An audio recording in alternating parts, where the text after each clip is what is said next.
Good evening सभी लोगों को। शुभ संध्या है भाई। स्वागत है सभी का क्लास में। आपकी हिंदी की क्लास है और क्लास स्टार्ट हो चुकी है, तो एक बार जल्दी से लाइव कनेक्ट हो जाइए और मैसेज करके मुझे बता दें सारे लोग। अगर आप तक क्लास पहुंच रही है तो प्लीज एक बार जल्दी से इन्फॉर्म करिए। वीडियो और ऑडियो दोनों की क्वालिटी चेक करके बताइए कि क्लास आप तक ठीक से पहुंच रही है या नहीं पहुंच रही। अगर पहुंच रही है तो हम लोग क्लास शुरू करते हैं। जल्दी से बताइए फटाफट से मैसेज करके। जैसा कि मैंने आपको बताया, हिंदी भाषा की क्लास है आपकी। पिछली क्लास में हमने वर्ण विचार पे बात की थी। आज जो टॉपिक हमें पढ़ना है वो हमें पढ़ना है संधि के बारे में। व्याकरण का बहुत ही महत्वपूर्ण टॉपिक है और ये वर्ण व्यवस्था या वर्ण रचना या वर्ण संरचना, जो भी आप कहना चाहो, ध्वनि संरचना कहना चाहो, साउंड स्ट्रक्चर जिसको हम कहते हैं हर लैंग्वेज में, उससे संबंधित विषय है हिंदी के व्याकरण का। तो सभी लोगों का स्वागत है। गुड इवनिंग है, अनीता सैनी है, निशा नेहा अग्रवाल है, सब लोग जुड़ते जाएं। मंजू रानी है, गुड इवनिंग है भाई सबको। और त्रिपाठी जी हैं, शैलजा त्रिपाठी, शांता त्रिपाठी, सॉरी। स्वागत है सभी लोगों का क्लास में। एक बार सब लोग जुड़ जाए फिर शुरू करते हैं बातचीत। पारुल शिवहरे जी का स्वागत है क्लास में। और कौन कौन से बच्चे हैं, सारे लोग एक बार कम से कम एक मैसेज तो जरूर करें और उसके बाद पार्टिसिपेशन रहेगी क्लास में आपकी। तो क्लास आपकी अच्छी जाएगी और आपको अच्छा समझ आएगा, मुझे अच्छा पढ़ाने में मन लगेगा। ठीक है, तो पार्टिसिपेशन बना के रखना है, एक्टिवली पार्टिसिपेट करना है क्लास के अंदर। दीपिका शर्मा स्वागत है बेटा। और जो भी बच्चे हैं जल्दी जल्दी से कनेक्ट हो जाएं सब लोग। क्लास शुरू हो चुकी है आपकी लाइव। गुड इवनिंग है भाई सभी लोगों को। चलेगा, देखिए जो क्लास हम लोग पढ़ेंगे आज संधि भाषा की, इसमें हम लोग बात क्या करने वाले हैं पहले देख लेते हैं।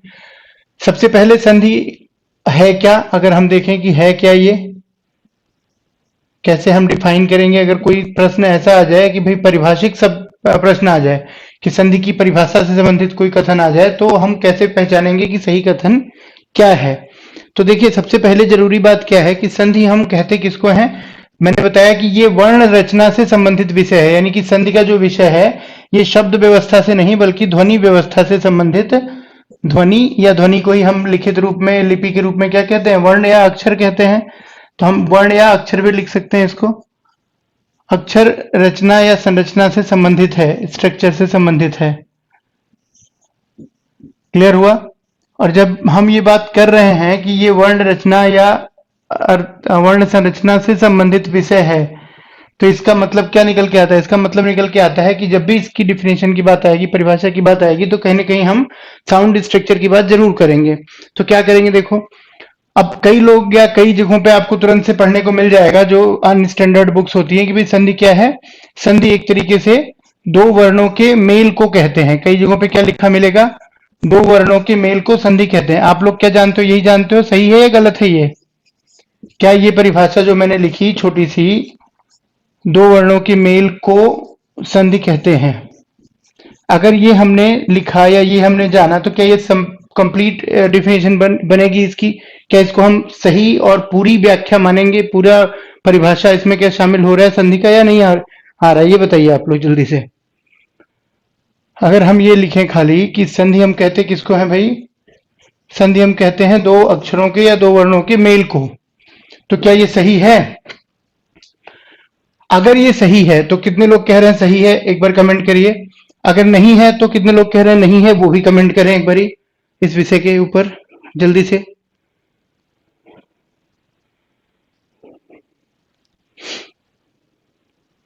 बिल्कुल ठीक बात है। तो देखो ध्यान रखने वाली बात क्या है कि अगर हम कहते हैं कि ये सही है, तो सही तो है लेकिन आधा सही है आधा गलत है।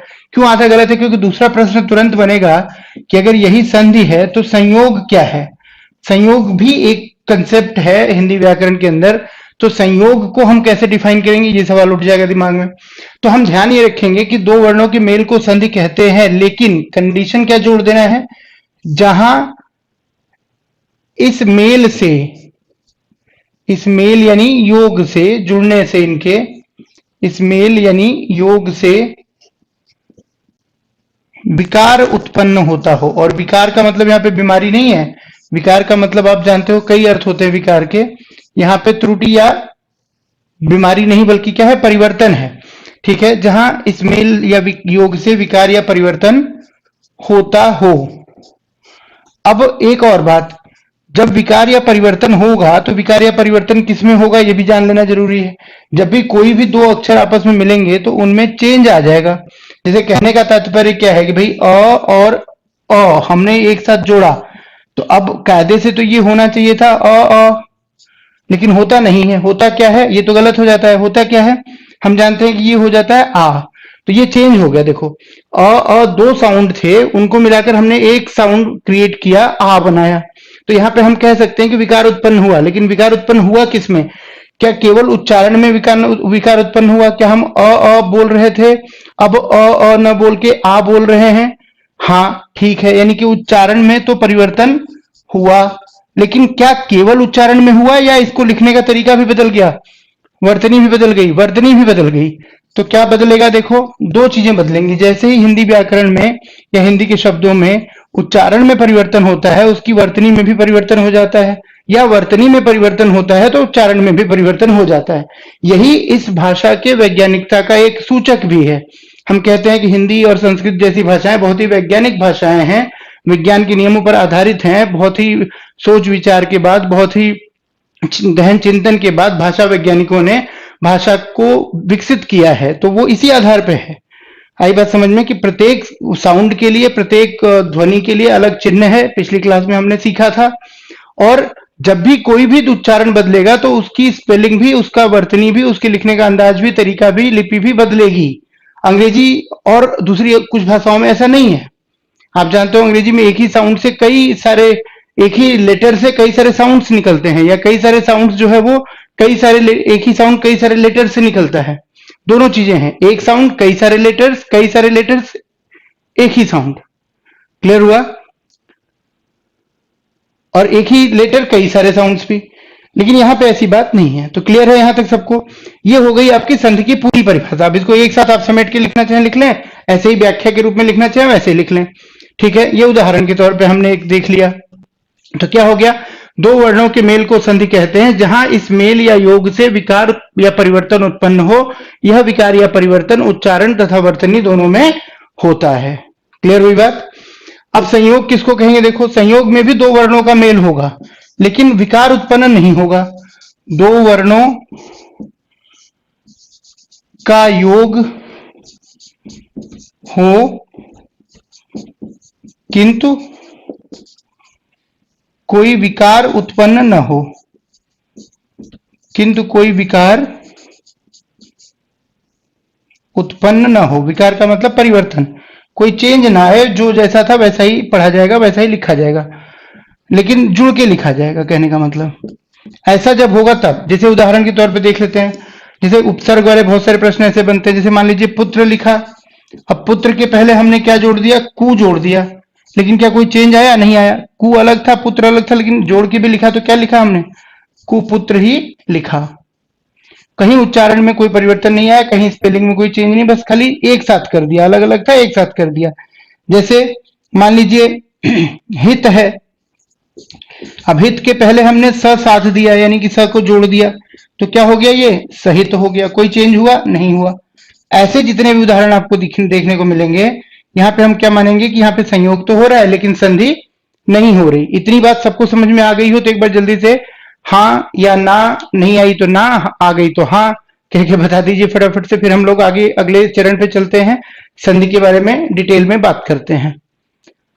पहली चीज हमने क्या कंसेप्ट क्लियर किया कि संधि है क्या, और संधि और संयोग में क्या अंतर है, ताकि भ्रम हमारा मन का टूटे, चीजें हम बेहतर तरीके से सीखते हुए आगे बढ़ेंगे।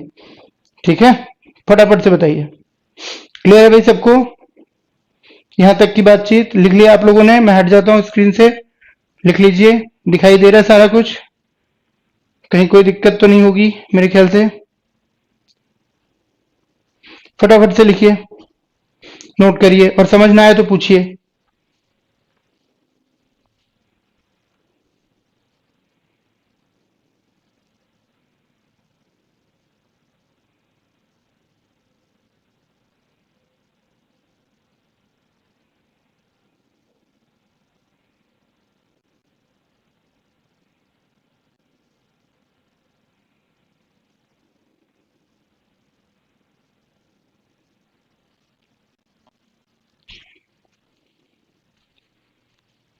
ठीक है, आप कह रहे हैं एक बारी रिपीट कर दीजिए। ठीक है, मैं कर देता हूँ। देखो, हमने आज शुरू की बात क्लास की, आप लेट ज्वाइन किए हो शायद।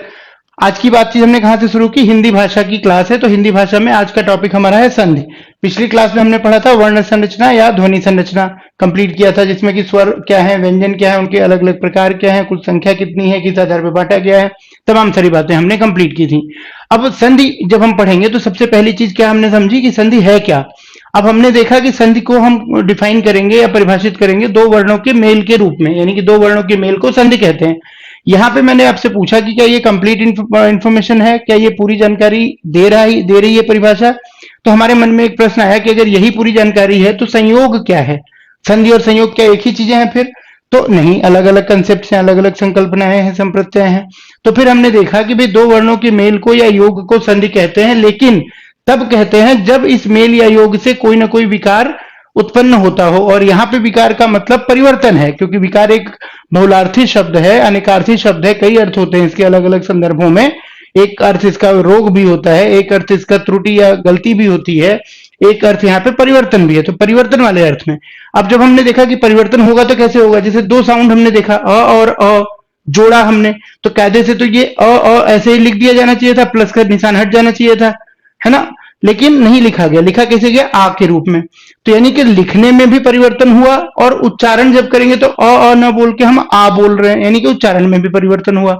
तो दो वर्णों के मेल को संधि कहते हैं, जहां इस मेल या योग से विकार या परिवर्तन होता हो, और परिवर्तन या विकार कहाँ होगा? उच्चारण और वर्तनी दोनों में होगा। तो ये हो गई संधि। संयोग क्या है? दो वर्णों के योग को संयोग कहेंगे, यानी दो वर्णों का योग हो, यहाँ पे को की जगह का कर दीजिए, दो वर्णों का योग तो हो किंतु कोई विकार उत्पन्न न हो। जैसे पुत्र में कु जोड़ा, कुपुत्र एज इट इज, हित में स जोड़ा, सहित। तो यहाँ पे संधि का प्रश्न नहीं बनेगा, यहाँ पे प्रश्न बनेगा तो हमसे उपसर्ग पे बन सकता है कि इसमें उपसर्ग कौन सा लगा है, प्रत्यय कौन सा लगा है, ऐसे कुछ प्रश्न बन सकते हैं। संधि यहाँ पे हो ही नहीं रही तो कैसे बनेगा? जहां होगी संधि वहां बनेगा प्रश्न, है ना।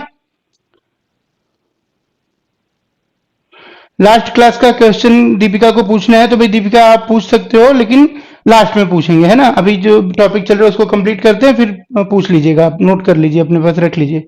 यहाँ तक क्लियर है सबको? चलिए अब आगे बढ़ते हैं, इसको हम लोग यहाँ से हटा देते हैं।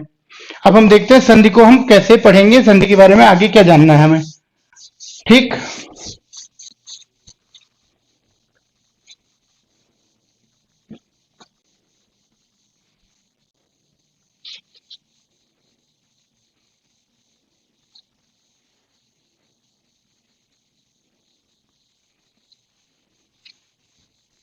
अब देखो एक दूसरा प्रश्न बनता है हमारे सामने संधि के बारे में कि संधि कितने प्रकार की होती है।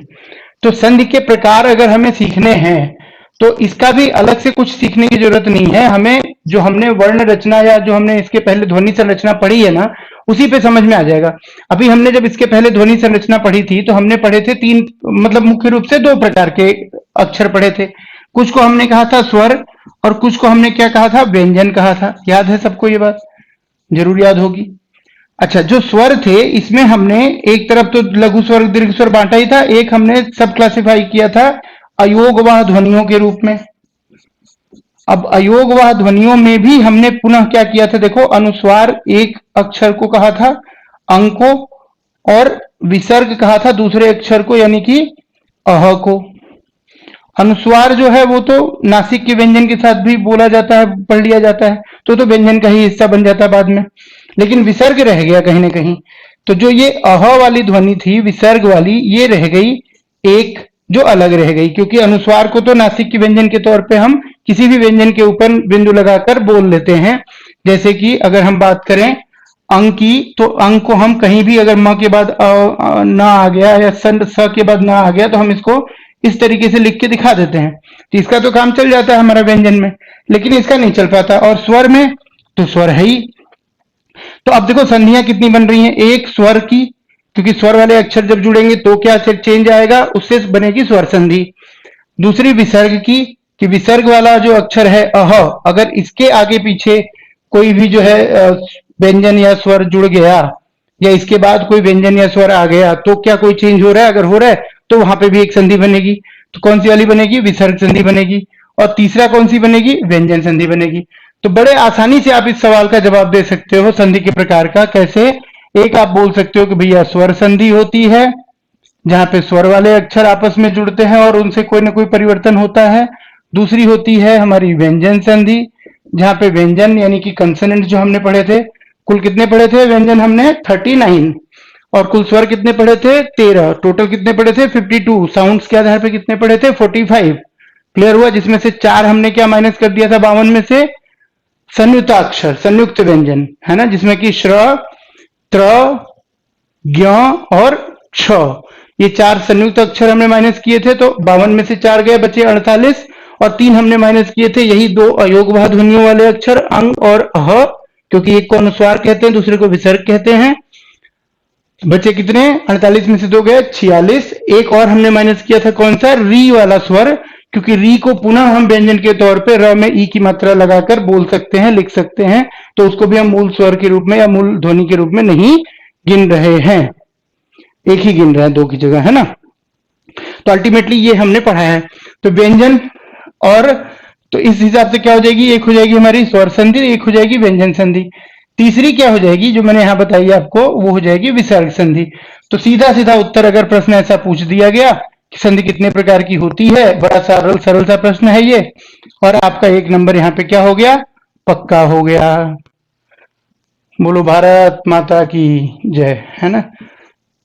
क्या दिक्कत है, भारत माता की जय तो हम कहीं भी बोल सकते हैं। चलिए, तो ये क्या हो गया, स्वर संधि, व्यंजन संधि और विसर्ग संधि। 3 प्रकार की संधियां होती हैं मुख्य रूप से, ये भी नोट कर लीजिए। फिर हम एक एक करके घुसते जाएंगे टॉपिक के अंदर डिटेल में, है ना। होल टू पार्ट वाली पढ़ाई हम पढ़ रहे हैं, पूर्ण से अंश की ओर बढ़ रहे हैं, और यही सही तरीका है ना, होल टू पार्ट, पूर्ण से अंश की ओर। पहले पूरे विषय को जानो, फिर उसके अंदर डिटेल में जानो। पहले मानव का शरीर समझो क्या होता है, फिर उसके अंगों के बारे में जानो, फिर उसके अंगों के अलग अलग सिस्टम्स के बारे में जानो, फिर हर सिस्टम के सब सिस्टम को जानो, फिर सब सिस्टम के अंदर सेल्स क्या है ना, टिश्यूज क्या है, सेल्स क्या है, तब जाके बात समझ में आएगी। वैसे ही हम टॉपिक्स में भी करते हैं फॉलो। पेडागोजी का जो एक टीचिंग मैगजीन है, शिक्षण सूत्र है, वो यही कहता है। समझ आ रही है सबको बात? क्लास समझ आ रही हो तो बताते चलो, फीडबैक देते चलो भाई, बिना उसके कैसे काम चलेगा। ठीक है, चलिए फटाफट से जुड़ते चलिए। और ये क्लास जो है आप लोगों को ऐसी पढ़नी है जो कि दोबारा ना भी रिवीजन हो तो एग्जाम में क्वेश्चन गलत नहीं होना चाहिए, और रिवीजन हो जाए तो फिर तो बिल्कुल भी गलत नहीं होना चाहिए, फिर तो अपराध हो गया जिसकी कोई क्षमा नहीं है। क्लियर है यहां तक? अब हम चलेंगे स्वर संधि में। स्वर संधि को हम कैसे डिफाइन करेंगे, कैसे पहचानेंगे, कुछ अपवादों को छोड़कर हम बात करेंगे, परीक्षा को ध्यान में रखकर बात करेंगे, क्योंकि हमें परीक्षा हल करनी है, परीक्षा पास करनी है, उसी पे हमारा मेन कंसंट्रेशन रहना चाहिए, फोकस रहना चाहिए। क्लियर हुआ? तो स्वर संधि में देखो क्या होगा, जैसे मैंने बताया कि संधि को हम परिभाषित जब कर रहे हैं तो क्या कर रहे हैं, 2 अक्षरों के मेल को हम संधि कह रहे हैं। तो पहले तो 2 अक्षर लिख लें। एक तो हो गया पहला अक्षर, अक्षर संख्या 1। दूसरा जब भी जुड़ेगा तो भाई उसको दूसरा अक्षर ही कह दिया जाएगा। इसको आप लिखने के तरीका अलग अलग हो सकता है, आप जैसे लिखना चाहो, मैं आपको गणितीय तरीके से लिख के बता रहा हूँ, समझा रहा हूँ। आप प्रथम अक्षर द्वितीय अक्षर लिख लो, आप अक्षर प्लस अक्षर लिख लो, आप वर्ण प्लस वर्ण लिख लो, मर्जी है आपकी, क्योंकि पढ़ाई करनी है आपको, स्कोर पाना है आपको, नौकरी मिलनी है आपको, काम मुझे अपना करना है, मैं अपने तरीके से कर रहा हूँ। आपको समझ नहीं आ रहा है पूछो, आप कहोगे तो मैं बताऊंगा 10 बारी 10 तरीके से। ठीक, तरीके मुझे सब आते हैं। तो देखो, अक्षर 1 अक्षर 2, ये 2 तो कम से कम होने चाहिए ना भाई संधि के लिए, चाहे संधि स्वर संधि हो, चाहे व्यंजन संधि हो, चाहे विसर्ग संधि हो। जब संधि की परिभाषा में ही पढ़ लिया कि संधि 2 अक्षरों के मेल को कहते हैं, और वहां पे कहते हैं जहां परिवर्तन हो, तो वो 2 बातें तो दिमाग में बिठा ही लीजिए, गांठ बांध लीजिए, है ना, रट लीजिए। क्या कि भाई 2 अक्षर होने चाहिए और दोनों अक्षरों के जुड़ने के बाद कोई ना कोई परिवर्तन होना चाहिए, तभी संधि, अदरवाइज कोई संधि नहीं। तभी हम मेल मिलाप करेंगे, नहीं तो कोई मेल मिलाप नहीं करें। पता है, मेल मिलाप भी हो गया और समझौते में कुछ किसी ने माना ही नहीं एक दूसरे का, तो कैसे संधि हो सकती है ना। संधि का तो मतलब ही है कि 2 पार्टीज मिले और मिलकर कुछ न कुछ वो छोड़े, कुछ न कुछ ये छोड़े, कुछ एक कॉमन एजेंडा बने और उसमें फिर बात बनेगी, है ना। तो वही चीज यहाँ पे भी हो रही है, बात वही है, बस व्याकरण में पढ़ रहे हैं। अक्षर 1 अक्षर 2, अब होगा क्या, कुछ अपवादों को छोड़ दिया जाए तो जो अक्षर 1 होगा ये भी स्वर होना जरूरी है, जो अक्षर 2 होगा वो भी स्वर होना जरूरी है। अगर ऐसा है तो फिर संधि का क्या होना जरूरी है, स्वर संधि होना जरूरी है। अगर पहला अक्षर भी स्वर है, दूसरा अक्षर भी स्वर है, तो संधि भी क्या है, स्वर है। जैसे मान लीजिए मैं आपसे बोलूं कि ई के बाद अगर हम कहें कि आ जाए क्या, हम ई के बाद कहें कि आ जाए ई, तो यहां पे कौन सी संधि हो जाएगी? स्वर संधि। अगर हम कहें कि भी मान लीजिए अ के बाद या आ के बाद या अ के बाद मान लीजिए पहले हम कहते हैं ऊ आ जाए, तो यहां पे भी कौन सी संधि होनी चाहिए? स्वर संधि। जैसे हम कहें मान लीजिए कि आ के बाद मान लिया जाए कि ए आ गया, तो यहां पे भी कौन सी संधि होनी चाहिए? स्वर संधि। तो अभी हम क्या होगा परिवर्तन, वो तो अलग अलग संधियों के भेद जब पढ़ेंगे स्वर के तो वहां सीखेंगे। यहां पे सिर्फ देखो ये कि अगर कहीं हमें ई और ई दिख रहा है जुड़ते हुए और चेंज होते हुए, तो चूंकि ई भी स्वर है और दूसरा अक्षर भी स्वर है, इसलिए यहां पे संधि क्या हो जाएगी? स्वर संधि। सीधा सवाल, सीधा उत्तर। ठीक ऐसे ही ये भी अ क्या है भाई? स्वर है। अ आ ई ऊ री, और फिर क्या बताया था? ए ओ औ अंग अह। अंग अह को छोड़ के चल रहे हैं क्योंकि अंग को हम अभी यहां नहीं पढ़ रहे हैं, अह को हम पढ़ेंगे विसर्ग संधि में, तो उसको छोड़ दीजिए, अंग को अह को। 11 बच गए। 11 में से कुछ भी आ रहा है तो वो स्वर है। अब वो पहले आ रहा है, पीछे आ रहा है, आगे आ रहा है, बड़ा आ रहा है, छोटा आ रहा है, वो बात की बात है। उसमें मैं आपको बता चुका हूं, कई बच्चे कहते हैं कि भाई छोटा ए बड़ा ए, छोटा ओ बड़ा ओ, गलत है ये। सारे ये दीर्घ स्वर हैं, सारे के सारे ये दीर्घ स्वर हैं, सारे के सारे ये गुरु स्वर हैं, गुरु स्वर हैं। इनमें चारों में कोई भी छोटा या बड़ा नहीं है, तो कहना गलत है वो। अ के साथ आप कह देते हो ठीक है, चलो ई के साथ कह देते हो, ऊ के साथ कह देते हो, बट वह नहीं कहना है, ध्यान रखना है। चार ही लघु स्वर हैं, अ ई ऊ री। दीर्घ में हो जाएंगे फिर आपके आ ई ऊ ए ओ औ, 7 है ना। और अंग अनुस्वार अह विसर्ग, 13 हो गए टोटल। 7 4 11 2 13। ध्यान रखिएगा। तो ये बात समझ में आ गई। अगर दोनों अक्षर स्वर हैं तो वहां पे चाहे परिवर्तन जो भी हो रहा होगा वो तो हम पढ़ेंगे ही, अभी आगे सीखेंगे ही क्या होगा, लेकिन इसके आधार पर हम ये तो पहचान जाएंगे कम से कम कि स्वर संधि है, अगर हमें संधि विच्छेद आ गया समझ में तब। तो स्वर संधि कैसे पहचानेंगे, ये समझ में आ गई बात सबको? बताते चलिए जल्दी जल्दी। वर्ण और अक्षर में कोई डिफरेंस नहीं बेटा दीपिका, मैंने पिछली क्लास में बहुत बार डिस्कस किया था, फिर बता रहा हूं, आज भी बोल रहा हूं बार बार, है ना। उसी को हम ध्वनि कहते हैं, उसी को हम वर्ण कहते हैं, उसी को हम अक्षर भी कहते हैं। जब हम ध्वनि कहते हैं तो सिर्फ और ऑडिबल फॉर्म आता है दिमाग में हमारे, सिर्फ उसके सुनने वाला रूप समझ में आता है। जब उसको हम वर्ण या अक्षर लिख देते हैं तो वो लिखित रूप में भी व्यक्त हो जाती है बात, और सुनने के रूप में भी, अक्षर के रूप में भी, अल्फाबेट के रूप में भी बात को व्यक्त हो कर दिया जाता है। वहां पे है एक ही बात। वैसे वर्ण एक शब्द भी है और उसके कई अर्थ भी हैं, अक्षर जैसे है तो उसी तरीके से वर्ण भी एक शब्द है। दोनों का यहाँ पे फिलहाल सिनोनिम है, यहाँ पे एक ही अर्थ के रूप में इस्तेमाल हो रहे हैं। वर्ण के और भी अर्थ होते हैं, बहुत सारे ऐसे शब्द होते हैं जिनके अलग अलग जगहों पे अलग अलग अर्थ होते हैं। जैसे मैंने विकार का बताया था अभी, वर्ण का एक अर्थ आपका रंग भी होता है, वर्ण का एक अर्थ आपका समाज में जो व्यवस्थाएं हैं उसको लेकर भी इस्तेमाल होता है वो। ठीक, एग्जाम्पल ही बता रहा हूं बेटा दीपिका, अब मेन एग्जाम्पल भी जानना है इसको लेके, तो देखो जैसे ई के बाद ई वाला है ना, जैसे हमने लिखा मान लो कपि, और फिर हमने लिख दिया इंद्र। अब हमें देखना है कि भाई बना क्या? कपिंद्र। हमसे सवाल जब पूछेगा तो ये देगा, खाली कपिंद्र देगा, बोलेगा इसमें संधि कौन सी है बताओ, संधि विच्छेद देगा तब तो हम नकल करके बता देंगे, तो हमसे ये नहीं देगा। अगर संधि पूछेगा पहचानने के लिए कहेगा तो कपिंद्र देगा। अब देखना होगा कि कपिंद्र बना कैसे है, तो एक तो शब्द है इसमें कपि, दूसरा शब्द है इंद्र। अब हम देख रहे हैं कि पी जो है, इस पी में लगा पी, ये बना कैसे है? देखो ये पी कैसे बना होगा, सोचो थोड़ा। प व्यंजन में छोटी ई की मात्रा जोड़ के तो बना है। यही तो बताया था कि व्यंजन जो होते हैं वो डिपेंडेंट साउंड्स होते हैं, निर्भर ध्वनियां होती हैं किस पे? स्वरों पे। तो उनमें जब तक स्वर पीछे से जुड़ेगा नहीं तब तक वो पूर्ण रूप से उच्चारित होंगी नहीं, ना तो लिखी जा पाएंगी। मात्रा लगेगी तब जब स्वर जुड़ेगा, और जो वाला स्वर जुड़ेगा उसकी मात्रा लग जाएगी। यहाँ पे कौन सी मात्रा लगी है? छोटी ई की मात्रा। तो इसका मतलब कि प में छोटी ई है, और उसके बाद ये सीधा सीधा ई दिख ही रहा है हमें। तो जब इनका मिलन होगा, जब इनका योग होगा, तो योग दरअसल होगा किसमें? दिख तो रहा है कि प और ई जुड़ रहे हैं, लेकिन कायदे से जुड़ ई और ई रहे हैं। तो ई और ई जुड़ गए यहाँ पे, तो संधि क्या हो जाएगी? स्वर संधि सीधा। कौन सी स्वर संधि होगी? दीर्घ होगी, यण होगी, गुण होगी, विसर्ग वृद्धि होगी, अयादि होगी, वो हम पढ़ेंगे नेक्स्ट लेवल पे। अभी सिर्फ इतना सीखते हुए चलिए तो आपको सब कुछ समझ में आ जाएगा। क्लियर है कि नहीं है अब इस वाले एग्जाम्पल से? ठीक वैसे ही जैसे यहाँ पे देखो और ऊ का, जैसे मान लो हमने लिखा यहाँ पे आ, हमने लिखा सूर्य और हमने यहाँ लिख दिया उदय। अब देखो उदय का तो ऊ निकल के आ गया बाहर, दिख रहा है साफ साफ। सूर्य, अब य के ऊपर र की मात्रा है और फिर उसके बाद अ लगा हुआ है, क्योंकि यह व्यंजन है, आप जानते हो इसमें अ जुड़ेगा तभी तो ये य पूरा बनेगा, य हाँ या ना। तो इसका मतलब यहाँ पे भी य है, य में अ जुड़ा हुआ है, लास्ट में तो स्वर ही रहेगा, वही जुड़ेगा। अब अ और ऊ का यहाँ पे मेल दिख रहा है हमें साफ साफ, अ और ऊ का। अब परिवर्तन होके क्या हो जाएगा, सूर्योदय। आपसे प्रश्न पूछेगा कि सूर्योदय में संधि कौन सी है, स्वर संधि है, व्यंजन संधि है या विसर्ग संधि है, या इनमें से कोई नहीं है। तो आप क्या कहोगे, स्वर संधि है। फिलहाल इतने वाले सवाल के लिए आप तैयार हो रहे हो।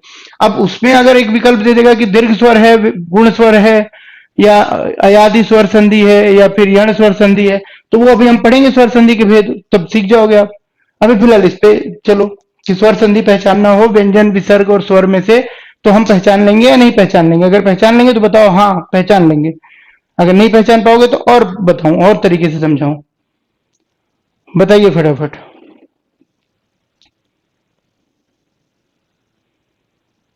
क्लियर हो रही बात सबको, लिख लीजिए जल्दी से और फिर उसके बाद आगे बढ़ते हैं। बहुत आराम से पढ़ेंगे, कोई दिक्कत वाली बात नहीं।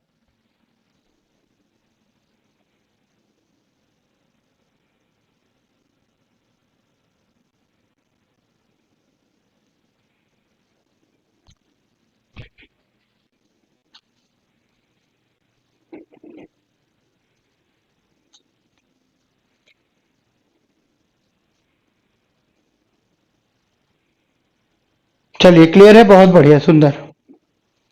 अब आगे बढ़ते हैं। अब हम पढ़ेंगे कि स्वर संधि के भेद क्या है। स्वर संधि हम जान गए, कैसे पहचानेंगे, तीन में से अगर पूछेगा तो स्वर व्यंजन और विसर्ग में से। अब हमसे पूछेगा स्वर के भेदों में से अगर प्रश्न, तो हम कैसे हल करेंगे ये भी देख लेते हैं, है ना। तो अब हम क्या करेंगे, स्वर संधि के भेद क्या है वो देख लेते हैं कि भाई स्वर संधि के कितने भेद हैं, कितने भेद बताए गए हैं, उन पे क्या प्रश्न बनते हैं, और फिर उनको भी हम एक एक लेके करेंगे एग्जाम्पल के साथ, समझते हुए कंसेप्ट वाइज, ताकि हमें रटना ना पड़े बहुत ज्यादा, है ना। तो देखो हमने लिखा स्वर संधि, स्वर संधि तक हम पहुंच चुके हैं, हमारी गाड़ी जो है स्वर संधि के प्लेटफॉर्म पे खड़ी है। अब यहां से इसको आगे बढ़ाएंगे। स्वर संधि में एक प्रश्न सीधा सीधा, इसके प्रकार या भेद या उपभेद, जो आप कहना चाहो, मर्जी है आपकी, है ना, क्योंकि शब्द बहुत सारे दे रखे हैं हिंदी भाषा ने, हमारी माँ मातृभाषा ने, आप उसका इस्तेमाल कर सकते हैं यहाँ पे। तो इसके भेद हो जाएंगे, देखो कुल कितने, 5। इसको ऐसे ना लिख के यहीं लिख लेते हैं, चलो। प्रकार या भेद लिख लिया आपने। अब इसमें आप देखो, एक तो हो जाएगा दीर्घ स्वर संधि, पढ़ रखा होगा सब बच्चों ने पहले से, दीर्घ स्वर संधि। दूसरा भेद क्या हो जाएगा, गुण स्वर संधि।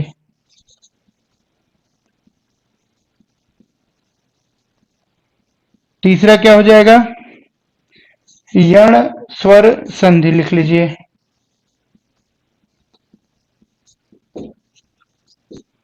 चौथा लिख लीजिएगा क्या, अयादि स्वर संधि।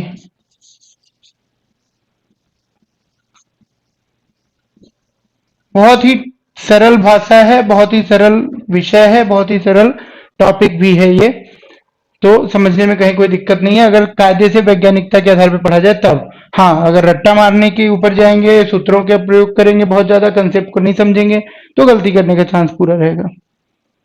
ठीक है, और एक और लिख लीजिए आप, वृद्धि स्वर संधि। वृद्धि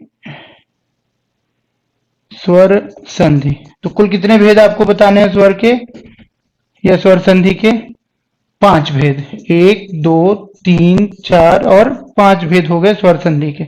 इसको भी नोट कर लीजिए। थोड़ी सी जानकारी फैक्चुअल, थोड़ा कंसेप्चुअल, दोनों तरीके से चलेंगे आगे।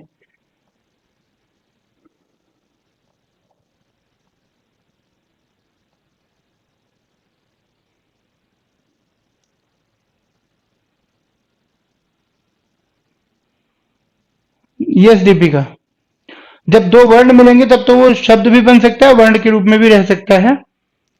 वर्ण का मतलब सिर्फ इतना समझो, साउंड, एक साउंड है, दो साउंड जुड़े हुए हैं, तीन साउंड हो सकते हैं, मिलके वो शब्द भी बन सकते हैं।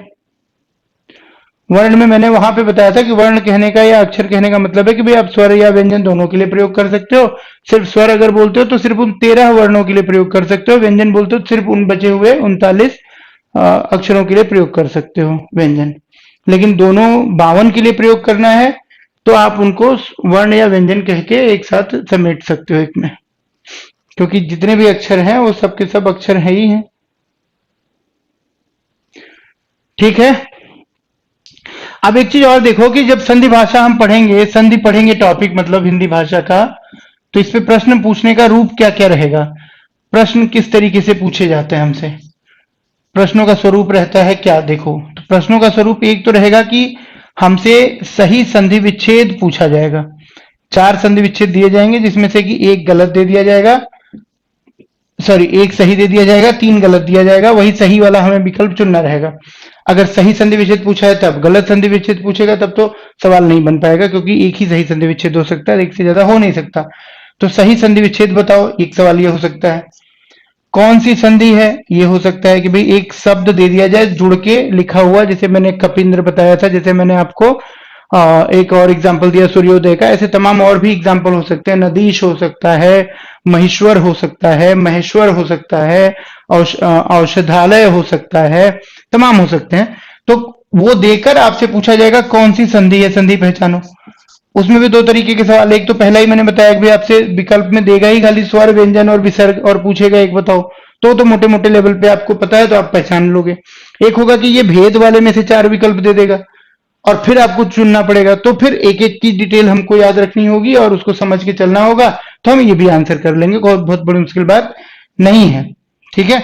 तो सही संधि विच्छेद और कौन सी संधि, एक तो ये हो जाएगा हमसे जो पूछा जाएगा, मुख्य रूप से यही 2 बातें पूछी जाएंगी, है ना। और जब ये पूछी जाएंगी तो हमें आना क्या क्या चाहिए। देखो इन दोनों ही तरह के प्रश्नों को हल करने के लिए हमें जो आना चाहिए वो क्या आना चाहिए, हमें आना चाहिए 2 बातें, या इसका हल हम देंगे कैसे।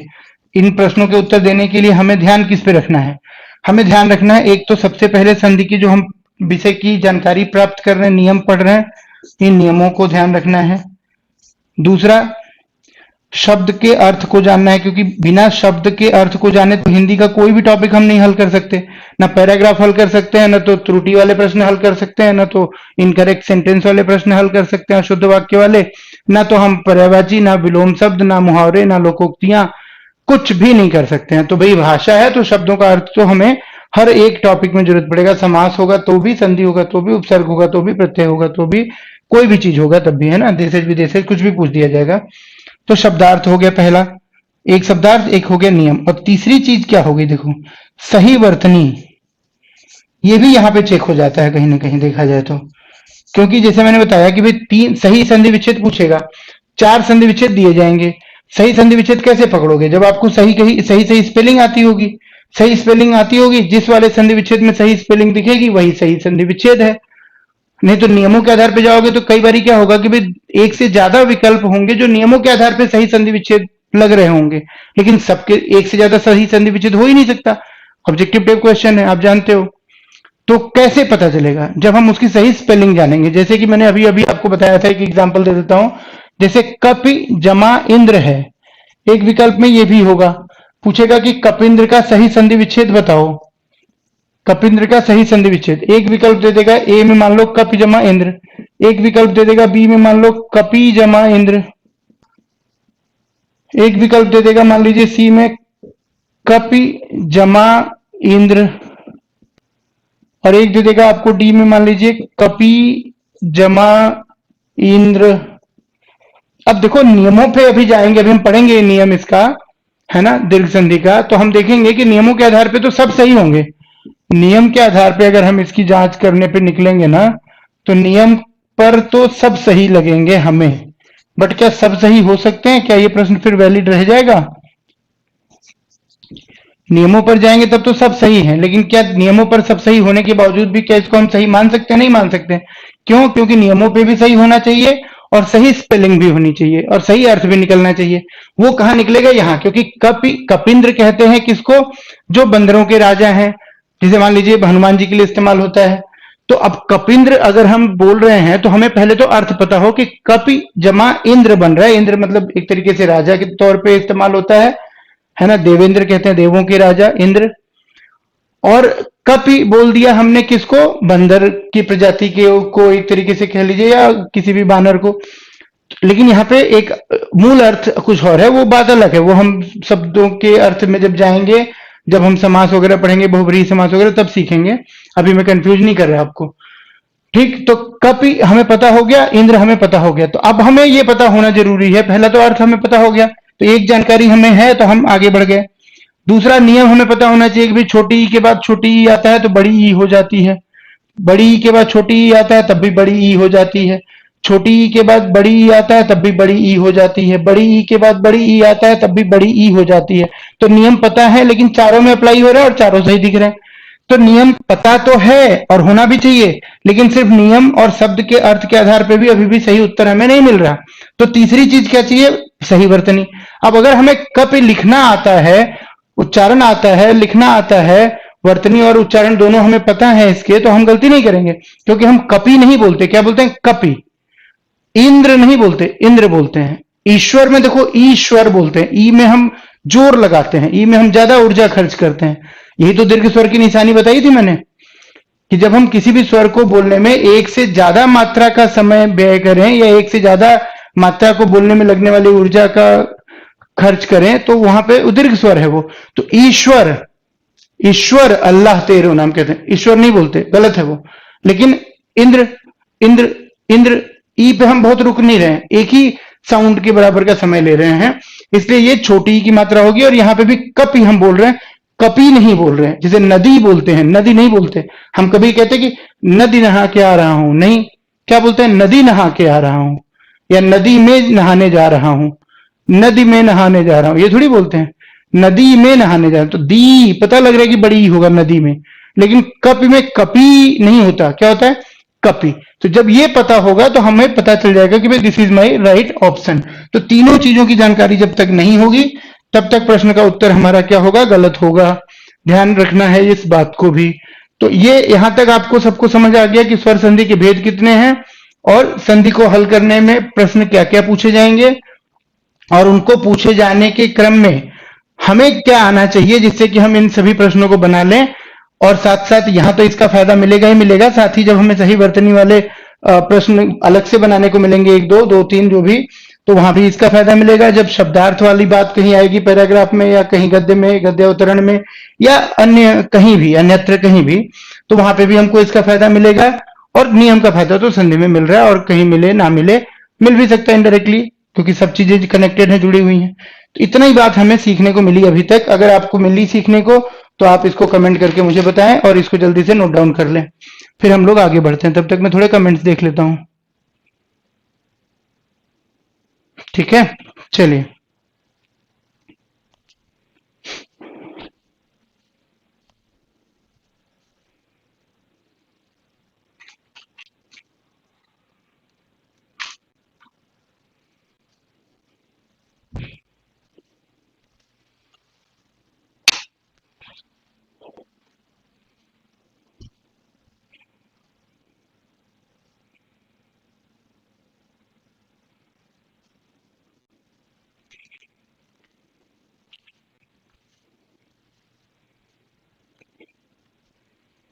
क्लियर है भाई सबको, हो गया नोट, आगे बढ़े।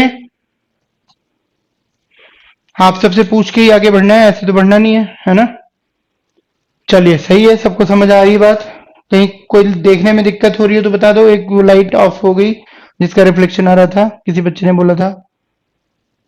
ठीक है, कंटेंट तो पूरा आ रहा है, कवर हो रहा है आपका स्क्रीन पे, कहीं कुछ छूट तो नहीं रहा, देखने में दिक्कत तो नहीं हो रही। चलिए, हटाते हैं इसको। अब हम स्वर संधि का एक पहला भेद जो है दीर्घ स्वर संधि, उसको पढ़ते हैं, उसको सीखते हैं, है ना।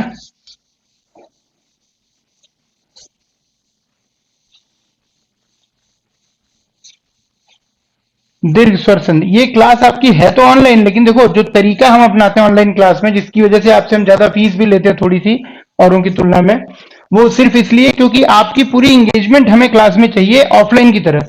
आपको ये महसूस नहीं होना चाहिए कि आप अपने घर में बैठ के पढ़ रहे हो और आप जैसे मर्जी बैठ सकते हो, जैसे मर्जी सो सकते हो, जैसे मर्जी पढ़ सकते हो, लेट के देख सकते हो वीडियो। नहीं, ये वीडियो नहीं चल रहा है, ये क्लास चल रही है ना, रील नहीं चल रहा है, ये कोई मूवी नहीं चल रही, कोई सीरियल वेब सीरीज नहीं देख रहे हो आप। तो पढ़ाई पढ़ाई की तरह होनी चाहिए। इसलिए मैं भी लिख रहा हूँ, मेहनत कर रहा हूँ, मैं भी बोर्ड पे रब कर रहा हूँ। मैं चाहता हूं तो यहाँ पे डिजिटल बोर्ड लगा के पढ़ा सकता हूँ, लेकिन नहीं पढ़ाता हूँ। क्यों? क्योंकि फिर वहां पे डिमांड कम हो जाती है। हालांकि अब प्रेशराइज कर रहे हैं बच्चे, तो मैं मंगा चुका हूँ, आ भी रखा है, इंस्टॉलेशन बाकी है, हो जाएगा कुछ दिनों में आप लोगों की डिमांड पे। वहां पे भी लेकिन हम लिख के ही पढ़ाएंगे, हम स्लाइड वगैरह बहुत रेयर यूज करेंगे, कम यूज करेंगे, खासकर न्यूमेरिकल्स में करेंगे, जहां ज्यादा प्रश्न हम आपको हल करा सके स्लाइड लगाने की वजह से। या फिर जब हम मॉक टेस्ट करेंगे, प्रैक्टिस क्वेश्चन सॉल्व करेंगे, तब उसका प्रयोग करेंगे। अन्यथा क्लास में कंसेप्ट को समझाने के लिए अगर हम पहले से बनी बनाई स्लाइडें दिखा दिखा के समझा दें, तो इससे बढ़िया क्या है? ये तो हम बैठ जाएं आराम से कुर्सी पे और करते रहें, आप भी देखते रहो, बट उसका फायदा थोड़ी ना है। उससे फिर आपका ध्यान जितना लग रहा है क्लास में, उतना नहीं लगेगा। आपकी सहभागिता जितनी है कक्षा में, वो नहीं होगी। आपका जो समझने का स्तर है जिस उच्च कोटि का इस समय, वो उतना नहीं बन पाएगा उस समय। रेडीनेस ऑफ लर्निंग आपकी नहीं होगी, तैयारी नहीं होगी सीखने की, उतनी उत्साह नहीं रह जाएगी आपके अंदर, है ना। तो इसलिए हम वो चीज नहीं करते हैं, और तभी तो आप हमें पे करते हो, और उसी पैसे से हम ये मेहनत करते हैं, और टीचर्स को बार बार पे करते हैं कि चीज के लिए। नहीं तो एक बार स्लाइड बना लो और हो गया काम, बार बार लिखने की जरूरत ही क्या? हाथ दर्द क्यों कराना, खड़े क्यों रहना पैरों पे, है ना। हम भी कोने में कहीं एक ऐसे कैमरे में देख, हम करेंगे स्लाइड का प्रयोग, हम डिजिटल बोर्ड पे भी पढ़ाएंगे, तो बोर्ड पे लिख के पेन से तभी पढ़ाएंगे। स्लाइड्स का प्रयोग करेंगे न्यूमेरिकल्स में, जब हमें ज्यादा क्वेश्चन आपको सॉल्व कराने के, लिख के क्वेश्चन सॉल्व कराएंगे तो 10 कराएंगे पूरी क्लास में, वैसे कराएंगे तो हो सकता है 25 करा दें। और दूसरा, जब मॉक टेस्ट या प्रैक्टिस क्वेश्चंस की हम सीरीज करेंगे, टेस्ट पेपर सॉल्व करेंगे, तब हमें ज्यादा क्वेश्चन करने होते हैं, तो वहां पे लिखने में समय व्यर्थ होगा। उससे बढ़िया है कि भाई हम स्लाइड पढ़ाते रहेंगे और उसको पढ़ाते रहेंगे। ठीक है जी, सहमत हो आप लोग इस बात से या नहीं हो? लगता है नहीं फर्क पड़ता है कि नहीं पड़ता है? और क्लासेस आप देखते हो यूट्यूब पे और दूसरे ऐप्स पे, जहां जहां लोग पढ़ा रहे हैं, है ना, मोबाइल ऐप में भी। इसीलिए हम नहीं पढ़ा रहे हैं ज्यादा, वेबसाइट पे क्लासेस देते ताकि आप मोबाइल ऐप के हिसाब से भी पढ़ सको। मोबाइल ऐप पे भी चलती है क्लास हमारी, और साथ ही साथ आपकी, आप अगर डेस्कटॉप पे पढ़ सकते हो बैठ के आराम से, कुर्सी मेज लगा के, जो हम चाहते हैं कि आप वैसे ही पढ़ो, लगे कि आप क्लासरूम में बैठे हो, तो वो भी कर सकते हो। आप चाहते हो कि भाई आप अपने लैपटॉप में पढ़ना, आप वहां भी पढ़ सकते हो। आप अपने पता चला टैबलेट में पढ़ना चाहते हो, टैबलेट में पढ़ सकते हो, है ना, कहीं भी पढ़ सकते हो आप। मोबाइल पे भी पढ़ सकते हो आप, किसी भी फॉर्म में, पोर्ट्रे में, हॉरिजॉन्टल में, किसी भी डायमेंशन में देख सकते हो क्लास को। तो ये एक तरीके से कि भाई, बोलते हैं ना कि आप इसको जैसे मर्जी वैसे इस्तेमाल कर सकते हो, इसलिए इतनी मेहनत करनी पड़ती है। बिल्कुल, दीपिका तोमर कह रही हैं कि I agree with you sir, और दीपिका शर्मा जी कह रही हैं करेक्ट बात है सर। बिल्कुल ठीक बात है, ये आप लोगों की फीडबैक आती रहती है, इसी बेसिस पे मैं ये काम करवाता हूँ। अगर भाई टीचर्स बहुत दिनों से कह रहे हैं कि सर ये बार बार एक ही चीज पढ़ाना होता है, स्लाइड ही यूज कर लेते हैं, ये है वो है, मैं मना करता हूँ, घर से पढ़ा लेते हैं हम। कह नहीं, लॉकडाउन में भी क्लासेस हमारी ऑनलाइन चली हैं, जो वो हमारे ऑफिस से ही चली हैं। हालांकि ऑफिस क्लोज थे, गवर्नमेंट की गाइडलाइंस का पालन किया गया, स्टाफ नहीं बुलाया गया, सिर्फ टीचर आया, एक स्टाफ आया, सैनिटाइज किया, क्लास पढ़ाया, चला गया। कोई इंक्वायरी नहीं, कोई बातचीत नहीं, किसी से कोई मिलना नहीं, किसी को कोई जुलना नहीं। अलग अलग कमरे में बैठ के अपना अपना काम करो, चले जाओ, सोशल डिस्टेंसिंग पूरी है, ऑफिस का ताला खुला नहीं, केवल क्लास चली, वो भी ऑनलाइन वाली ओनली। जबकि अब सारे टीचर चाह रहे थे कि भाई घर से हम पढ़ा लें, हम कहे नहीं, नहीं शेयर कर रहे हैं हम आपके साथ ये चीज, क्योंकि उसमें फिर वही बात हो जाएगी, वो भी सो के उठेंगे पढ़ा रहे होंगे, और आप भी सो के उठ के पढ़ रहे होगे।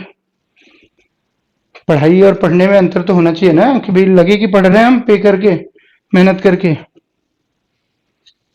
CGS is the best, all the teachers are very giving their best. बिल्कुल ठीक बात है, शांता कह रही हैं। आप लोगों की वजह से बेटा, आप लोग का सपोर्ट इतना मिला है हमें कि हम उसको शब्दों में बयान ही नहीं कर सकते हैं। चलिए आगे बढ़ते हैं। अब एक मैं आपको आज कराऊंगा दीर्घ स्वर संधि, स्वर संधि का एक मैं आपको कराऊंगा आज, बाकी आपको छोड़ूंगा थोड़ा सा खुद से सीखने के लिए, ताकि थोड़ा दिमाग की कसरत आपकी भी हो। उसी आधार पे नियम मैं आपको बता देता हूं। देखो, दीर्घ स्वर संधि में क्या होगा, दो एक जैसे स्वर सामने जुड़ेंगे और उनका परिणाम एक ही होगा। तो पहला नियम तो इसका देखो बन जाएगा, जैसे अ और आ, ये दोनों क्या है, समान स्वर हैं, और इनके बाद फिर से यही आ जाए, अ या आ, इनमें से कोई भी किसी भी रूप में आ जाए। जैसे इसका रूप क्या बनता है, देखो एक रूप बनता है कि भाई अ और अ ही जुड़ जाएं, एक रूप बनता है कि अ और आ जुड़ जाएं, एक रूप बनता है कि आ पहले आ जाए और दूसरा वाला छोटा वाला बाद में आ जाए, एक हो सकता है कि दोनों ही दीर्घ स्वर हों, आ और आ। ये जिस भी फॉर्म में आना चाहे आ सकते हैं। इस पूरे सूत्र में यही बात कही गई है ऑब्लिक के साथ, है ना, कि भाई अ या आ के बाद पुनः अ या आ किसी भी क्रम में आ जाएं, इनको हम बोलते हैं समान स्वर। इनको हम क्या बोलते हैं, समान स्वर। जो एक जैसे स्वर हैं वो कौन से हैं देख लो, समान स्वर हैं। ये बक्से में जो है ये एक जैसे स्वर हैं। जैसे अ और आ ये क्या है, समान स्वर हैं आपस में। अ तो है ही है, अ के लिए, आ के लिए आ तो है ही है, एक दूसरे के लिए भी ये समान स्वर है। इसी तरीके से छोटी ई और बड़ी ई ये क्या है, एक दूसरे के लिए समान स्वर, एक दूसरे के लिए है, इनके लिए नहीं है, इनके लिए असमान हो जाएंगे, है ना। तीसरी बात, ऊ और बड़ा ऊ ये क्या है, आपस में समान स्वर है। तो ये आपस में समान स्वर हैं, आपस में समान स्वर हैं, ठीक है। ये आपस में क्या है भाई, समान स्वर कहलाएंगे। एक दूसरे से क्या कहलाएंगे ये, और बाकी एक जो बच गया बक्सा हमारा, बचे हुए जितने भी स्वर बच गए वो सब अलग अलग हैं। देखो सब क्या है, अलग अलग हैं। चाहे उसमें फिर हम री की बात कर लें, चाहे उसमें हम फिर बात कर लें आपका एक तरीके से ए, चाहे ए, चाहे ओ, चाहे ओ, ये सब क्या है, ये सब असमान स्वर हैं। इन्हीं को हम रख रहे हैं व्यंजन में, जो अंग और अ है उसको अलग रखते हैं क्योंकि उसकी संधि तो अलग पढ़नी ही है हमें। तो देखो ये क्या है, आपस में तो हो गए समान, लेकिन एक दूसरे से क्या है ये, एक दूसरे से क्या है ये, एक दूसरे से ये है असमान। ये एक दूसरे से क्या है, असमान स्वर है। ये भी ध्यान रखना है आपको। जैसे अगर मैं अब आपसे थोड़ा सा प्रश्न पूछ लेता हूं, बताओ जल्दी से। जैसे मैंने पूछा ई जमा बड़ी ई आया, ये समान स्वर में आएगा या असमान स्वर में? आपको खाली समान और असमान के हिसाब से आंसर करना है। इसी तरीके से दूसरा बताओ, जैसे मान लो मैंने लिखा यहाँ पे ई और अ, ये क्या कहलाएगा? तीसरा मैंने लिखा जैसे मान लो आ जमा आ, चौथा मैंने लिखा मान लीजिए ए जमा ओ, एक मैंने लिखा मान लीजिए अ जमा ऊ, या एक मैंने लिख लिया मान लीजिए ऊ जमा अ। बताइए फटाफट, छह का आंसर करिए, समान या असमान? फटाफट से आंसर करिए ताकि ये भी समझ में आ जाए आपको। जब पढ़ रहे हो तो हर चीज पढ़ो, ढंग से पढ़ो।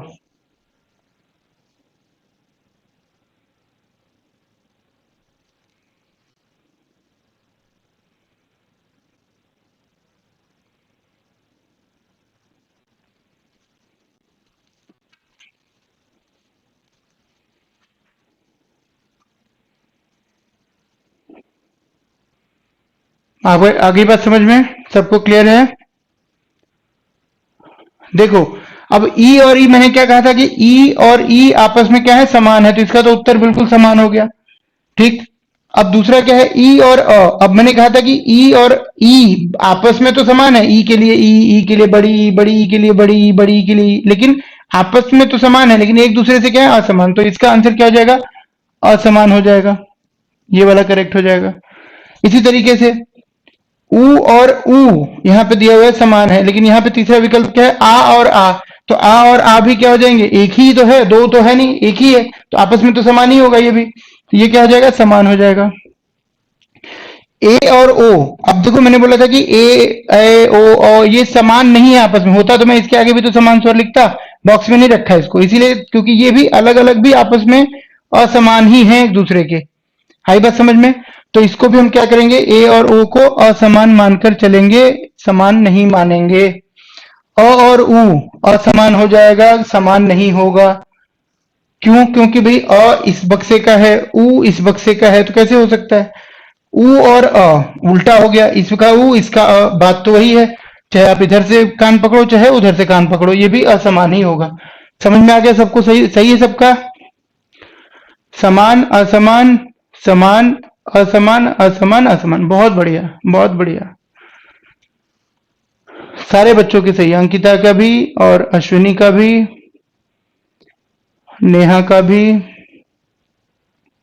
दीपिका का भी, सारे बच्चों के चाहिए, सबके मैसेज आ रहे हैं, बहुत बढ़िया। ऐसे ही पार्टिसिपेशन चाहिए। देखो जी, मुझे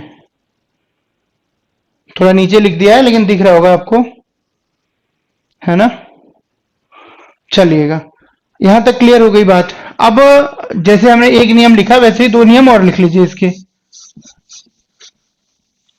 और उनको फिर तोड़ के आप चार चार नियम भी समझ सकते हो। एक बार समझ लोगे तो बार बार ये करने की जरूरत नहीं है, एक ही बार की एक्सरसाइज है, उसके बाद तो आपके दिमाग में होंगी कैलकुलेशन सारी, सारा कुछ दिमाग में अपने आप आ जाएगा पिक्चर की तरह, फिल्म जैसे देखते हो वैसे। ये क्लास अगर अच्छे से देख लिया, अच्छे से पढ़ लिया मेरी क्लासेस आपने, तो चाहे वो साइकोलॉजी हो चाहे हिंदी व्याकरण हो, जो भी मैं पढ़ा रहा हूँ आपको, आपको गारंटी है मेरी कि जब परीक्षा हॉल में आप बैठोगे या कहीं भी जब आप प्रश्न सॉल्व करोगे तो पूरी की पूरी स्टोरी की तरह ये पिक्चर ना चल जाए आपके दिमाग में, फोटो वीडियो के साथ, व्हाइट बोर्ड के साथ, मेरे मार्कर से मार्कर को मिटाते हुए, ये क्या बोलते हैं, डस्टर का यूज करके, ये सब दिमाग में नाचेगा और इतनी खुशी होगी आपको अंदर से कि वाह क्या समझा है हमने, है ना? चलिएगा, दूसरा नियम लिखिए। प्रश्न का उत्तर देते हुए मुस्कुराहट होगी आपके चेहरे पे। ई अथवा बड़ी ई के बाद पुनः ई अथवा बड़ी ई आ जाए तो क्या हो जाता है? परिणाम बड़ी ई हो जाता है। इसका परिणाम तो मैंने लिखा ही नहीं था, यहां लिख देता हूं। ठीक है, अब इसको अलग अलग चार तरीके से मैं नहीं लिख रहा हूं, आप लिखना चाहो तो फिर एक बार लिख ही देता हूं मैं आपके लिए। ई के बाद छोटी ई आ जाए, चाहे ई के बाद बड़ी ई आ जाए, चाहे फिर बड़ी ई के बाद छोटी ई आ जाए, चाहे बड़ी ई के बाद बड़ी ई आ जाए, कोई क्रम जरूरी नहीं, किसी क्रम में लिखो, आप मर्जी से चारों कॉम्बिनेशन लिख लो, चाहे जैसे मर्जी लिखना चाहो। तो परिणाम हर स्थिति में क्या होगा? यही वाला होगा, यानी कि बड़ी ई ही होगा। इसलिए मैंने कहा था देखो वहां पे कपिंद्र वाले में कि नियम के आधार पे तो सारे ही विकल्प सही थे, सही संधि विच्छेद के, लेकिन सही एक ही था। तो वो कैसे सही हुआ? जब हमें कप की भी वर्तनी पता है, स्पेलिंग पता है कि लिखा कैसे जाता है, और इंद्र का भी पता है कि कैसे लिखा जाता है, तभी हम सही विकल्प तक पहुंच पाए। अन्यथा दो जानकारी थी हमारे पास, नियम की भी जानकारी थी और हमें अर्थ भी पता चल गया था, लेकिन फिर भी हमारा उत्तर सही ना होता अगर हमें कप लिखना ना आता या इंद्र लिखना ना आता।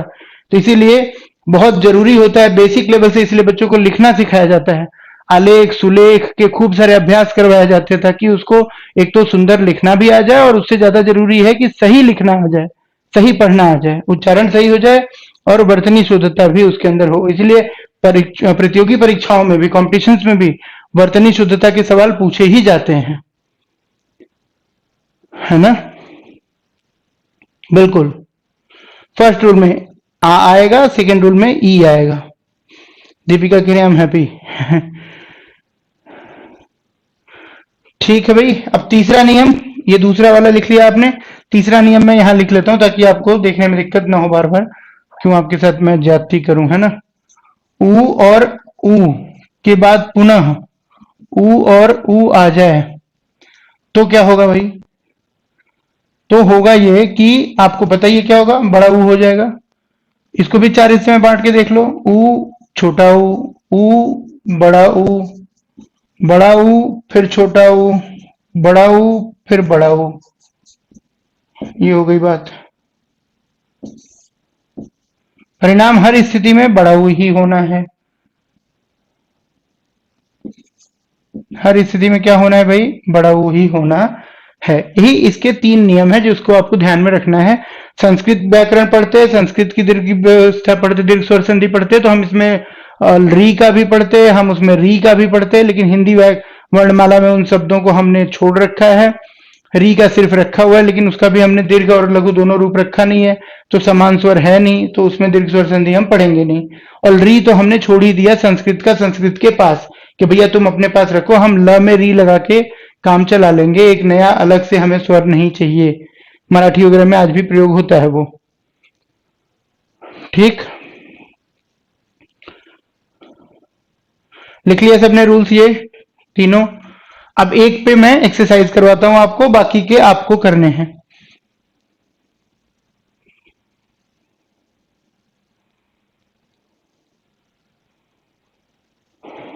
चलिएगा, अब इसको हटा देता हूं, पहला रखता हूं खाली सामने। उसी आधार पे दूसरे और तीसरे के भी उदाहरण आपको करने रहेंगे और उसको सीखना रहेगा। वो होमवर्क रहेगा आपका इस टॉपिक का, आज की क्लास का। यहाँ पे सॉरी ई लिख दिया था गलती से मैंने, इसको करेक्ट कर लीजिएगा। आ रहेगा, बताया तो आ था, आपने पूछा भी था पर मेरा ध्यान गया नहीं, अभी गया। आ है ना।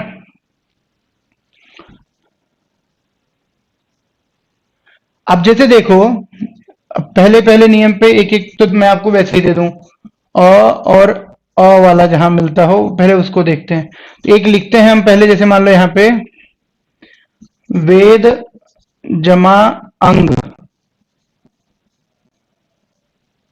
दूसरा लिखते हैं, जैसे हम यहाँ पे वेद जमा आलय, बहुत सरल ही लेके चलते हैं ताकि समझ पहले बन जाए, फिर हम उदाहरणों की जो एक तरीके से विस्तृतता है या जो उसकी विभिन्नता है, या जो हम कहें कि उदाहरणों की एक बहुलता है, उसको लेकर आएंगे, है ना, ताकि हम परीक्षा के लिए भी तैयार हो सके। पहले तो समझ बन जाए हमारी। तो हम एक जैसे ही उदाहरण लेते हैं ताकि हमें समझ में आना आसान हो जाए। फिर उसके बाद हम बहुल तरह के उदाहरण लेंगे, अलग अलग शब्दों के उदाहरण लेंगे, तो अभ्यास भी हो जाएगा। वेद जमा आलय। तीसरा, जैसे आ जमा अ जहां पे आता हो देखते हैं। जैसे हमने लिखा पुष्पा, नाम सुन के फ्लावर समझा क्या? फ्लावर नहीं, फायर है मैं, वो वाला पुष्पा नहीं। पुष्पा प्लस अंजलि, अंजलि, ठीक। और एक देखो, इसी को हम ले लेते हैं, चलो फिर से आसान बनाने के लिए आपके, पुष्पा जमा आलय,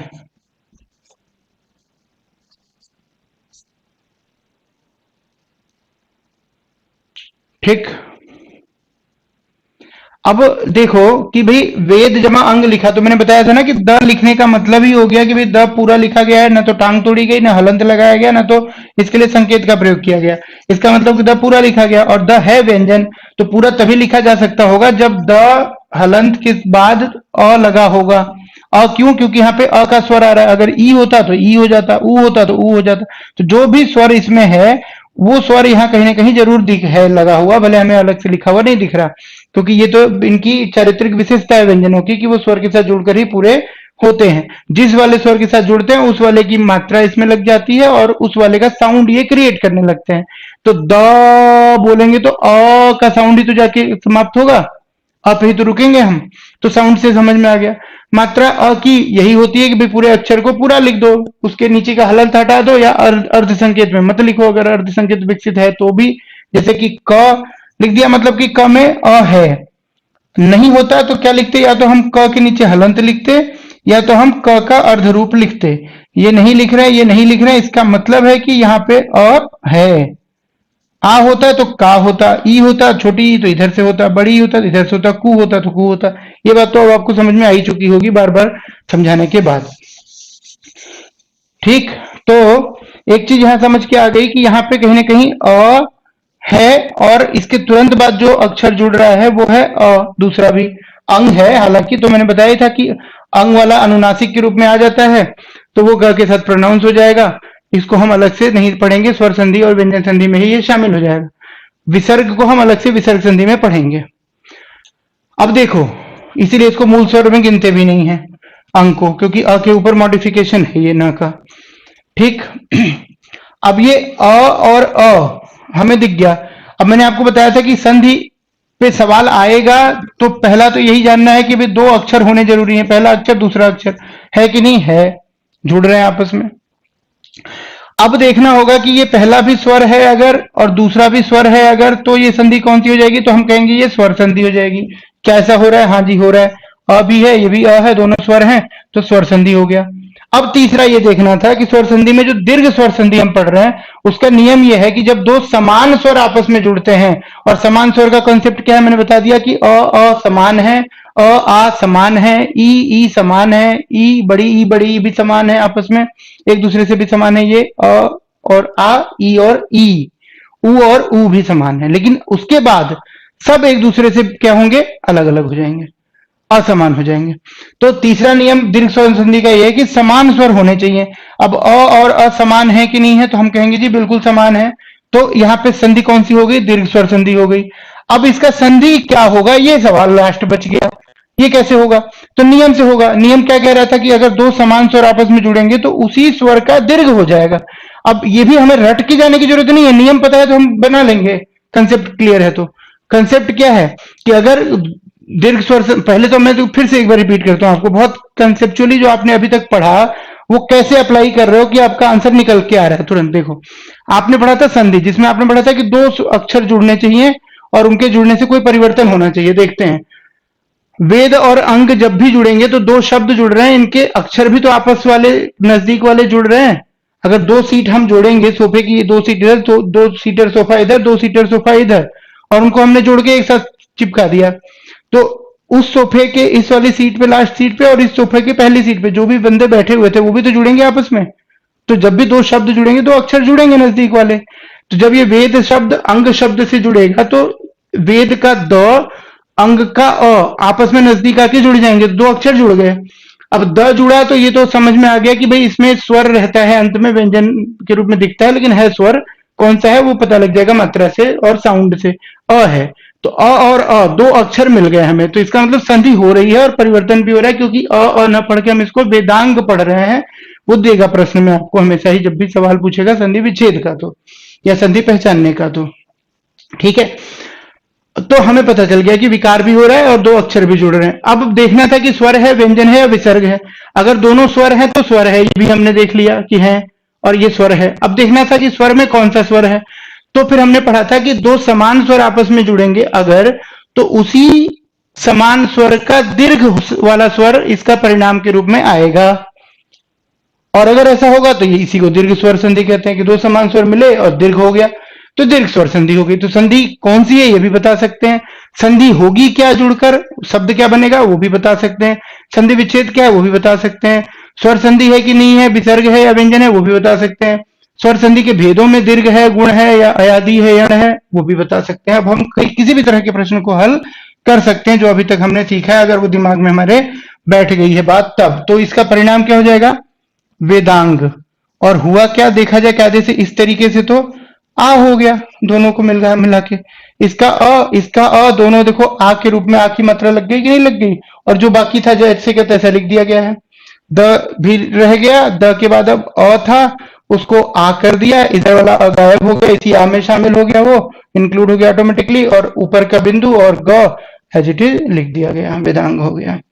वेदालय देखो, इसमें अ है और इसके बाद क्या है, आ है, ये भी समान स्वर है, मैंने बताया था, अ भी समान, आ भी समान, तो समान स्वर है, दीर्घ हो जाएगा, क्या हो जाएगा, आ हो जाएगा इसका भी। और शब्द क्या बन जाएगा हमारा संधि होने के बाद, विद्यालय। संधि कौन सी हो जाएगी, स्वर संधि, कौन सी वाली स्वर संधि, दीर्घ स्वर संधि, विद्यालय हो गया। पुष्पांजलि, अब पुष्पांजलि में यहाँ पे देखो आ गया, अभी तक आप देख रहे हो तो यहाँ पे पहला अक्षर अ था, यहाँ पे पहला अक्षर आ है, दूसरा अक्षर यहाँ पे अ था, आ था, यहाँ पे फिर से अ आ गया। अब उल्टा हो गया, यहाँ पे पहला अक्षर अ, दूसरा अक्षर अ, यहाँ पे पहला अक्षर अ, दूसरा अक्षर बड़ा आ यानी आ, यहाँ पे इसी का चेंज हो गया रूप, पहले आ गया, बाद में आ गया, तब भी कोई फर्क नहीं पड़ना भाई, फर्क तो पड़ना ही नहीं है नियम के आधार पे, बस हमें स्पेलिंग सही आनी चाहिए। पुष्पा कैसे लिखा जाता है पता हो, अंजलि कैसे लिखा जाता है पता हो, अंजलि पता होगा तब गड़बड़ कर देंगे हम, विकल्पों में रहेगा तो, है ना। तो आ और अ हमें मालूम चल गया, और जब ये जुड़ेंगे आपस में तो हमें पता चल गया कि ये भी क्या होंगे, आ ही होंगे। तो इसी तरीके से पुष्पा और अंजलि जुड़ेंगे तो ये क्या हो जाएंगे, ये हो जाएंगे पुष्पांजलि, ये हो जाएंगे पुष्पांजलि, है ना। पुष्पा का आ रह गया, इसका अ गायब हो गया क्योंकि ये तो पहले से ही आ था, तो आ अ जुड़ के भी आ ही होना है, आ और आ जुड़ के भी आ ही होना है। बस चेंज आप कहोगे कैसे चेंज कहाँ हुआ, फिर हुआ ना, दो आ था, दो बार आ थोड़ी बोल रहे, पुष्पा आलय थोड़ी बोल रहे, पुष्पा अंजलि थोड़ी बोल रहे हैं। तो चेंज तो हुआ, साउंड में भी हुआ, लिखने के क्रम में भी हुआ। हम आ एक बार फिर अलग से थोड़ी लिख रहे हैं, तो गायब हो गया। तो चेंज स्पेलिंग में भी हो रहा है, चेंज साउंड में भी हो रहा है। बस हो ये रहा है कि एक दीर्घ स्वर रह जा रहा है, बाकी सब मिक्स हो जा रहे हैं। ठीक है जी, पुष्पांजलि। इसी तरीके से यहाँ पे देखो आ और आ, क्या हो जाएगा, ये भी आ ही हो जाएगा। और परिणाम क्या बन जाएगा इसका, परिणाम बन जाएगा इसका पुष्पालय। सबको समझ आ गया अच्छे से? ये चारों पे एक एक नियम, एक एक एग्जाम्पल मैंने दे दिया ताकि पहले तो आपको वैरायटी क्लियर हो जाए सारी, क्या क्या मिठाइयाँ बनी हैं आपके फंक्शन में, है ना। फिर अब देखना है कि कौन सी वाली अच्छी है, किसको खाना है, किसको खाने में दिक्कत हो रही है, कौन सा टेस्ट में बहुत बढ़िया है, कौन सा नहीं है। ये हम अब मिक्स जब देंगे तब पता चलेगा। सिंगल सिंगल मिठाई पहले आदमी खाता है ना, कि भाई देखूं मैं क्या क्या खाना है। हर आइटम में से जाके थोड़ा थोड़ा खा के चेक करता है कि कहीं ऐसा ना हो कि खराब चीज पहले खा लूं, बाद में पता चला अच्छी चीज तो उधर वाले उस पे लगी थी, टेबल पे लगी थी, है ना, बुफे सिस्टम में। तो वो गड़बड़ ना हो हमारे से। क्लियर है सबको?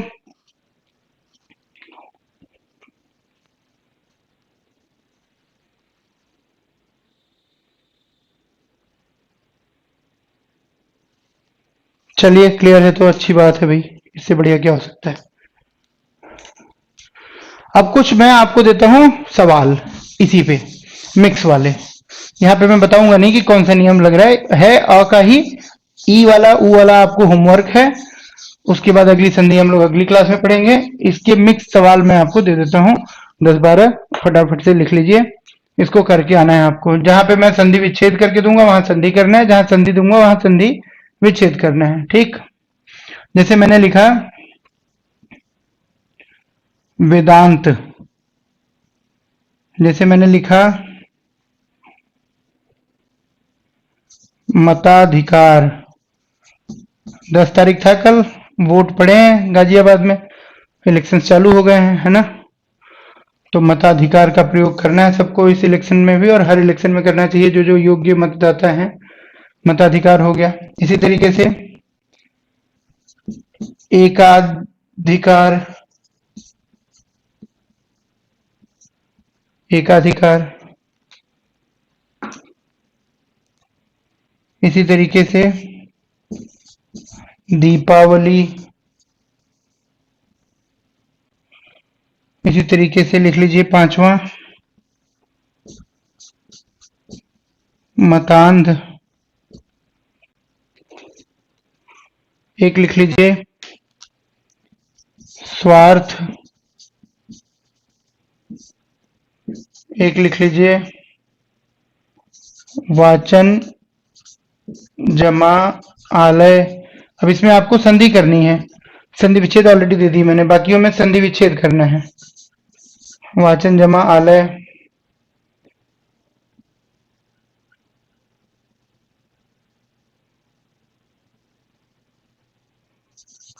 चरण जमा अमृत, चरण चरण जमा अमृत।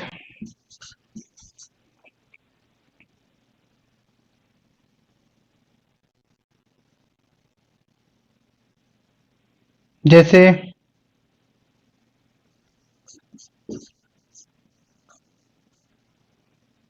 नौका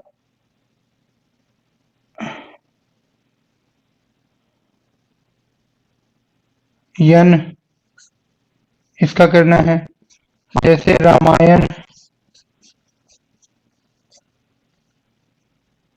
यहाँ पे ऋण लिख रहा हूँ लेकिन न होता है, ध्यान रखिएगा, संधि में ऋण नहीं होगा, न होगा, अयन होगा वो, है ना। उसको जब मिक्स करके पढ़ा जाता है तो ऋण का साउंड आ जाता है, लेकिन होगा न। रामायण, जैसे नौकायन है वैसे ही, है ना। तो ये 10 प्रश्न हैं, ये आपको हल करने हैं अभी फटाफट से। और बाकी आपको इसी तरीके से कुछ उदाहरण ढूंढने हैं, और नियमों को समझ ही लिया है आपने, तो ई वाले और ऊ वाले उदाहरण आप कम से कम 2-2 लिखकर तैयार रखोगे। नहीं समझ आएगा तो मैं तो कराऊंगा ही अगली क्लास में, लेकिन अगर आप करके रखोगे तो आपको खुशी मिलेगी, आपको समझ आएगा, आपको ये पता चलेगा कि जो आप पढ़ रहे हो उससे आप सीख कितना पा रहे हो, कितना नहीं सीख पा रहे हो। जहां नहीं सीख रहे हो उसके पीछे क्या कारण है, जिम्मेदार कारण क्या है, आप हो, हम है, पढ़ने पढ़ाने का तौर तरीका है। अगर आप हो तो आपको सुधरना होगा, मुझे मेरे अंदर कमी है तो मैं सुधारूंगा खुद को और बेहतर करूंगा आपके लिए, आपके हिसाब से ढालूंगा। और अगर पढ़ने पढ़ाने के तरीके में परिवर्तन की आवश्यकता होगी तो फीडबैक के हिसाब से उसमें भी परिवर्तन किया जाएगा। ठीक, चलिए फटाफट से इसको सॉल्व कर लीजिए, फिर क्लास बंद करते हैं आज की।